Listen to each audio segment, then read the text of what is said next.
It is Oshkosh Live, powered by Redbird Flight, and we are here with Charlie Gregoire, CEO of Redbird, to share a big announcement related to its partnership with Avidyne. Over to you, Charlie. Tell us about your big announcement for today. Yeah, today we announced an engineering partnership that we entered into with Avidyne to integrate actual Avidyne hardware and actual Avidyne software into our sims while maintaining full interchangeability that's so core to what we do. It's really exciting. I think it's going to be a game changer for our customers to be able to put Avidyne units in their fleet and to be able to use them one for one with their training fleet. But awesome. Well, let's turn it over. Speaking of which, we have an Avidyne rep right here with us, sir. Welcome to Oshkosh Live. Congratulations on this exciting announcement going out today. So tell us your side of the story here as it relates to this great partnership with Redbird. Thanks. Yeah, we're really happy to be working with Redbird. We've been working on this, as Charlie said, for a year. We're very interested in getting really realistic simulations of our products out in these kinds of simulations, and also our products are being more widely adopted by flight schools, and this is a key element to allow them to do that. So our IFD 440 GPS, which is a drop-in replacement for legacy products, is something that's a great product for flight schools because they can update their fleet literally in overnight because they're nearly interchangeable. And the big ask for the last several years has been, we need a really high-fidelity flight simulation for this. We provide an iPad simulation, which is great, but you can't actually get out there and fly it. So we've enjoyed working with the Redbird team. We've got a sim in our facility. We have a bunch of engineers working together. It's been terrific. What was the original inspiration behind this partnership? I think it was really, probably from my perspective, one of the things was we were looking at doing it, and our products are touchscreen, and we looked at the way that the Redbird sims are implemented, and we started saying, this is going to be hard to do with the current typical implementation with the touchscreen. So we said, what can we do to make this feel like a native touchscreen avionics product? And we said, the way we're going to do this is by putting real panel bezel hardware into the sim. And there were a whole bunch of technical limitations on that. Our units are large and you can't jam them in there, so we had to adapt that, and we had to integrate it with the Redbird simulation software and so forth. So there's been a bunch of work. But to me, I think maybe the very first motivating thing was, let's try and do this. Well, you're not going to be able to do it in the traditional fashion with a touchscreen. Sure. Totally understandable. So, if someone wants to fly an Avidyne-equipped Redbird simulator, how do they go about tracking one of them down? Do they have to special order one? Walk us through that.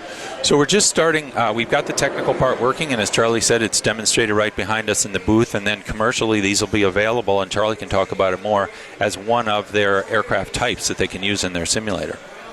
Yeah, the key to this integration to us was to maintain the interchangeability and make it available to all of the existing Redbird devices that are out there, from the TD all the way up to our MCX line.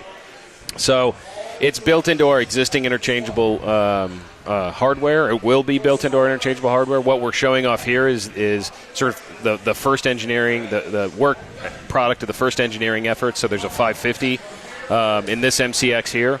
The first releasable product will have a full Avidyne stack and will be available for your Redbird at your school. Wow. And what does the cost look like to that for a flight school, for instance?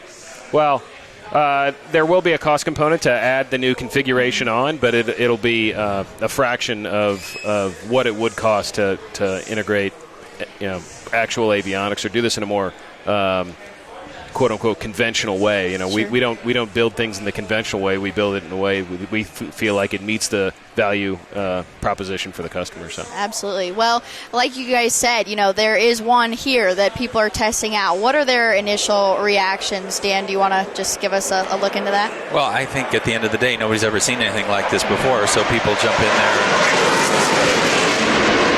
Yeah. That's Oshkosh. Gotta love being in our show, man. That's a fuel to noise generation machine out there. Dan, just so you know, we cued that as a big splash for your big announcement today. So that's the level of enthusiasm that we're seeing. It's terrific. And we have we've had people asking us for this for a long time, and now we've sort of sprung the announcement on them, and we'll be sending them by here for the rest of the show. So I think, this is something we've never announced before. It's been asked for. We've kind of pushed people off a little bit, but it's going to get a tremendous amount of interest. Yep. Fantastic.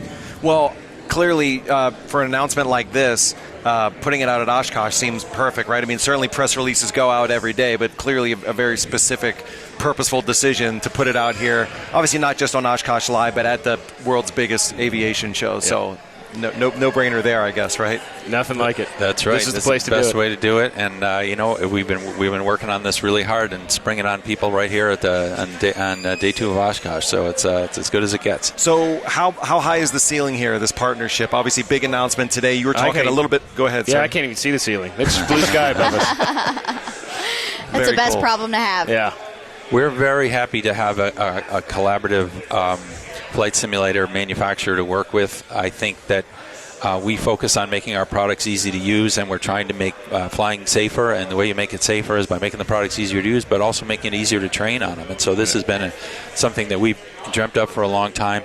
We've done a few other really small projects on sims, but we have a lot of other products and a lot of other things going that would also really benefit from this kind of a treatment. That's fantastic. Kayla, what do you expect from a plane and pilot audience, this sort of news? Like, if you can be the reader, the fan, the follower, like, how does this news received? How do you expect this, putting it out on social, you're putting it out on your site, how would you expect the response to be for something like this? Yeah, I think that's a great question, Sean. I mean, we have a very, an audience of such a large flight school, student pilot demographic.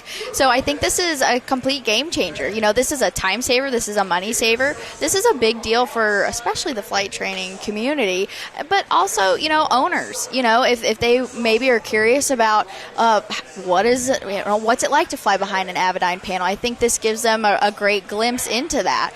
So yeah, I think our readers are going to be super interested to hear about this, and maybe, if they're here at the show, to come try it out for themselves. Speaking of which, like you said, we have it set up right here in the Redbird booth. Any initial feedback, just anyone so far, from here at the show? Has anyone? Yeah, they've been flying it all morning. What's the response? Positive. Yeah, nothing but positive. The problem is, of course, they ask, "Great, when can I have it?" Wow. Yeah, right. The question I asked. Yeah, that you're exactly. Like, whoa, hold your horses. Yeah, it's just engineering. Yeah, but no way. It's it's so slick. It's so cool. Fantastic. And I think the thing that people will appreciate over time is it's perfectly authentic. This is, a lot of the simulation that's out there is kind of I'm an avionics guy. I see things that are approximations of avionics. They're not exactly right. And so this is going to be exactly right in terms of how these things work. Right. What's your favorite feature, Dan? Again, I come back and I say it's really cool to be able to finally do touchscreen stuff. Touchscreen, we started delivering touchscreen products. We were one of the first to do multi-touch. And the world is now, people interact with their screens using touchscreen. And so I think getting that out there so that people can use it in a simulation environment, that's really great. I think the other thing is just the integration with the whole Redbird product line. So we get to simulate a whole bunch of different airplanes with one project, which is great for us. That's fantastic. A whole bunch of birds with one stone. Yeah, that's right. I love it. Well, thank you, Charlie, for again joining us at the anchor desk. Dan from Avidyne, thank you so much for sharing this exciting announcement. Great news. Congratulations to you both. Sounds like you said blue skies ahead. So congratulations and best of luck to you both with this awesome new partnership. Redbird, Avidyne, so cool. Thanks so much for stopping by the desk and sharing your story with us. Thanks for having me.